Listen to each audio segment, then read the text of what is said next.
Welcome to BBC World News. I'm Daniela Ritorto. Our top story this hour. 2 people being questioned on suspicion of holding 3 women as slaves for at least 30 years are released on police bail. We're broadcasting to you live from London. You're watching BBC World News, also in the program. Good to have your company. We start with police in Britain who've released a man and a woman in their 60s on bail. They were arrested on Thursday morning as part of an investigation into slavery. 3 women were rescued from a house in South London last month. It appears they'd been held against their will in horrific conditions for at least 30 years. All 3 have been described as highly traumatised. Our other top story this morning, 12 people have been killed in the Latvian capital Riga after a supermarket roof collapsed. Many more have been injured and up to 50 people are believed to be buried under the rubble. And in South Africa, rescue operations there have been continuing after a half-built shopping mall collapsed on Tuesday. Let's get some other news for you. A huge cargo plane which accidentally landed at the wrong airport has finally completed its journey. The Boeing Dreamlifter managed to get off the ground at the airport in the US state of Kansas, even though the runway was, in theory at least, too short. It landed later at its original destination, just 16 kilometres away. Katarina Moe reports. Pleased to say that Aaron's here with all of the business. Aaron, have you ever seen anything like that? It changed forever when President John F. Kennedy was assassinated. 50 years on, crowds are gathering again in Dallas to pay tribute to his legacy. Questions remain about what kind of President Kennedy would have been, but the iconic images of that fateful day live on. Nick Bryant reports. Well, do stay with us here on BBC News. Still plenty more to come.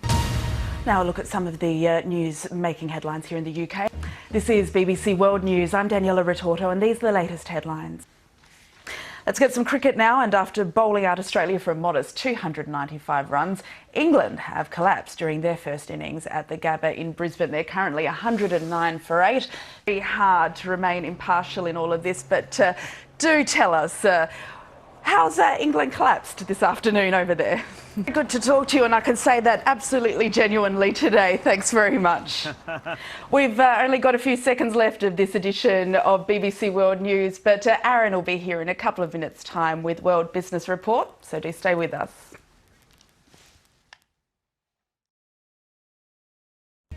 Hello, this is BBC World News. The headlines. Those are the latest headlines on BBC World News. Now I can hand over to Aaron with World Business Report. Hello and welcome back. Well, you may think that your head is something that's completely individual, but a team of scientists and artists are trying to work out what's normal when it comes to the cranium.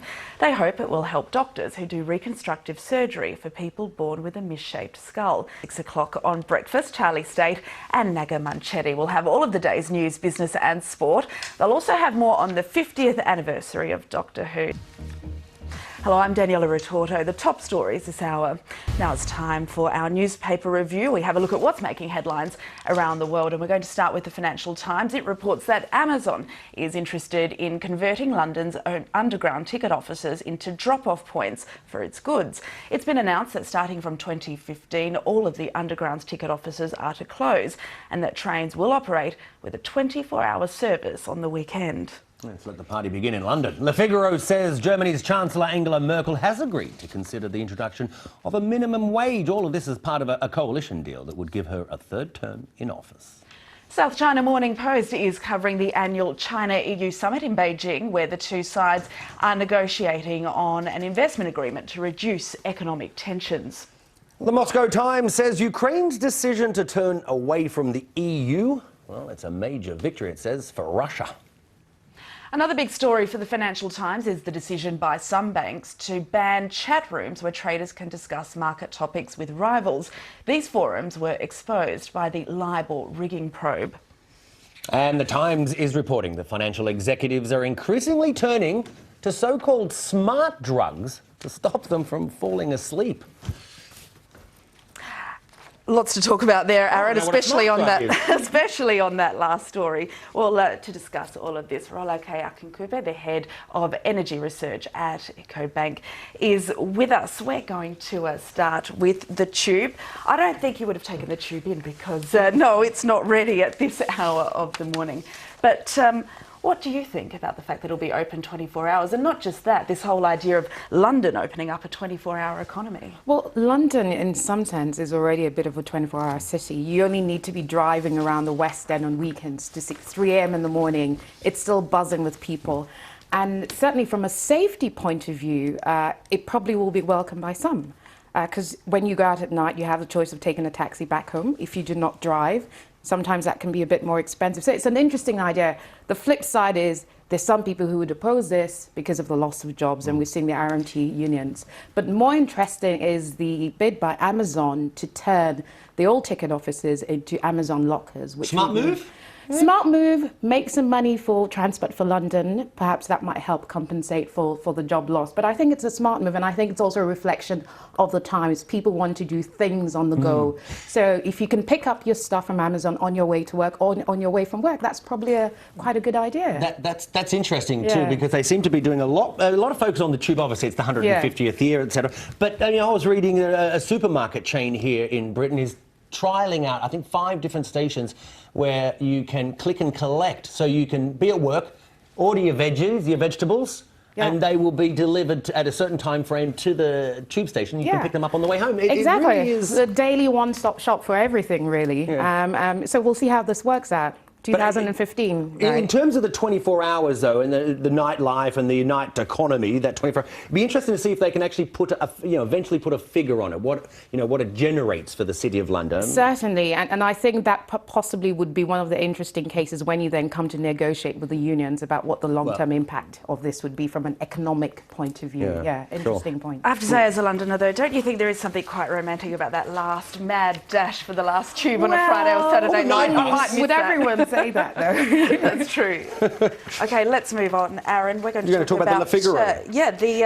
Germany and a minimum wage. This is interesting, isn't it? Because Angela Merkel and her party, and correct me if I'm wrong, had always been opposed. They'd been opposed to it, but they'd actually said they would prefer an approach that was tailored to specific regions or an industry rather than a national minimum wage. But they're being forced... So, sorry, a regional minimum wage, a regional perhaps? and an industry sort of base minimum wage. That was the initial stance. So this seems to be that they're now willing to compromise because they need to form a coalition government post the September elections. The question is how much support is there within the Christian Democrats, Merkel's party, for this. But it seems like they will eventually settle on some wage. There will be concerns, obviously, about competitiveness for industry in terms of wages. But when you compare that to a country like Britain, I think in Britain it's about the equivalent of €7.50 an hour. That's still lower than Germany's proposed €8.50 an hour. But I think implementation will be key. Why has Angela Merkel always had an ideological opposition to national minimum wage? Well, I think if you look at sort of her economic ideology, so to speak, it's lent generally towards the free market. And the idea that you should impose a blanket minimum wage across all of Germany, which we know from an economic historical perspective, East Germany and West Germany had different economic DNAs. So her much more tailored approach seemed to be a bit more of a middle ground in terms of her economic thinking. But I think now, from a political point of view, it seems politically expedient to come to some sort of compromise with the left. But that's interesting because, she talks about, you mentioned the open market. I mean, the United States, very, very open market. It's got a minimum wage here in Britain. I mean, are there pros and cons to an economy by having or not having a minimum wage? Well, the idea of a minimum wage is that you provide for fairness in the workplace. But the flip side is the danger that those who should actually be on a higher wage would then be put on a minimum wage. So that might actually have some unintended consequences, and I think time will tell. Okay. Yeah.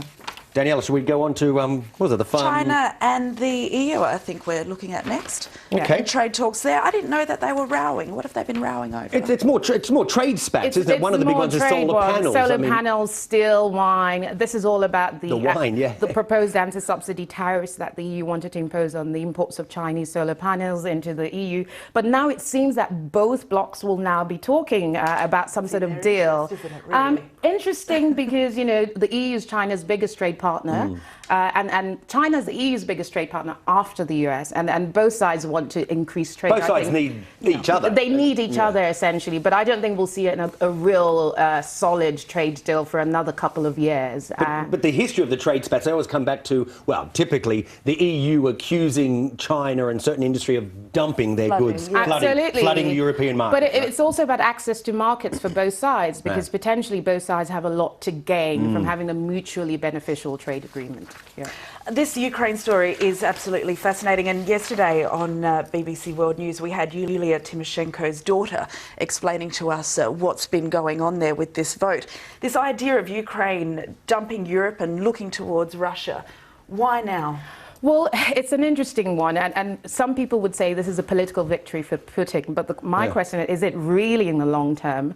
Is this an attempt, is this a much more hidden sign of weakness? Now, Russia is proposing tripartite talks instead, so let's all sit at the table. But from a Ukrainian perspective, economically, remember what happened in 2009, Russia blocking off gas supplies and turning off the taps, increased prices. Now, Russia has also placed pressure in terms of banning exports and imposing stricter customs control on Ukraine. So Ukraine's hand has been forced a bit. Now, the question is, does this jeopardize Ukraine's future in the European Union? I think potentially only time will tell, but it's quite an interesting course of events. Are we going to talk about it's in the Financial Times, the scandals?